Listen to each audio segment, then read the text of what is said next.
कहीं भी संविधान में ये नहीं लिखा गया है कि आप अपनी बातें इसी अमुक भाषा में ही आपको बोलना है या इसी में करना है। एक इतनी बड़ी संस्था जो कि सबकी निगाहें जिस ओर टिकी होती हैं, वहाँ से इस तरीके का मैसेज जाता है, कैसे इसको आप देखते हैं? क्योंकि पॉलिटिशियंस इस तरीके की बातें कहें तो समझ में आता है। हालांकि पॉलिटिशियन को भी ऐसी बातें नहीं बोलनी चाहिए, लेकिन सच्चाई यह है कि हिंदी को लेकर के और हिंदी वालों को लेकर के जो एक मानसिकता है कि यही लोग हैं जो सुन लेंगे और सह लेंगे है ना। जिस तरह की टिप्पणी जज साहब ने की है, कल को आप कल्पना कर लीजिए कि आप बंगाल में जाकर के अगर कोई बंगाली हो और उसको अंग्रेज़ी नहीं आती, इस तरह की टिप्पणी कर लीजिए, तमिल में कर लीजिए, भाषाई जहाँ पे है। चूँकि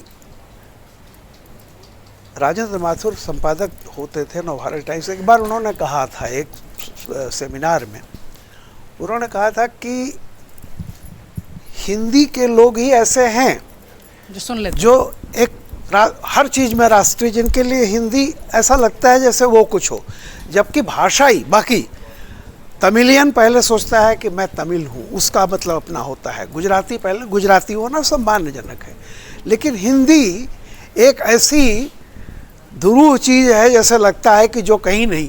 सब थिएटर, बंगाल में बांग्ला थिएटर, गुजरात में, हर जगह आपको मराठी में, महाराष्ट्र में देखिए मराठी थिएटर कितना हुआ।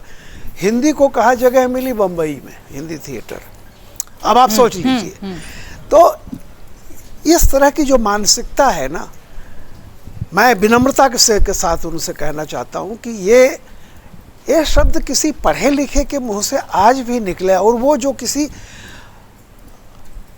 पद पर बैठा हुआ हो तो शोभा नहीं देता, क्योंकि वो भी पता है ये सरकार तो तमिल में, तेलुगु में, सारी चीज़ों में मेडिकल और इंजीनियरिंग की पढ़ाई भी करने जा रही है। ऐसे में लेकिन अभी मैं विनम्रता के साथ मैं भी कह रहा हूँ कि भाई वो जज हैं, अलग बात है। मुख्य न्यायाधीश हैं सर, उत्तराखंड उच्च न्यायालय के मुख्य न्यायाधीश हैं। अब आप बताइए कि जो देवभूमि है, देवभूमि में यानी बिल्कुल शुद्ध रूप से जो इसको हिंदी बेल्ट कहते हैं, हमारा जो काऊ बेल्ट कही जाती है, यहाँ बैठ करके अगर कोई आदमी कहे कि इनको ठीक से अंग्रेजी नहीं आती है, मतलब अब मैं इससे क्या कह सकता हूँ? सिर्फ इसीलिए है कि वो हम यहाँ का आम आदमी शायद गुलामी की मानसिकता से निकल चुका है, क्योंकि वो मेहनत कश है, वो अपने मेहनत में विश्वास करता है। लेकिन कुछ लोग अभी भी मुझे लगता है कि गुलामी मानसिकता से पूरी तरह से नहीं हुए हैं। और ये जो मानसिकता है, ये किसी अनपढ़ और पढ़े लिखे ऐसा कोई वर्गीकरण नहीं होता।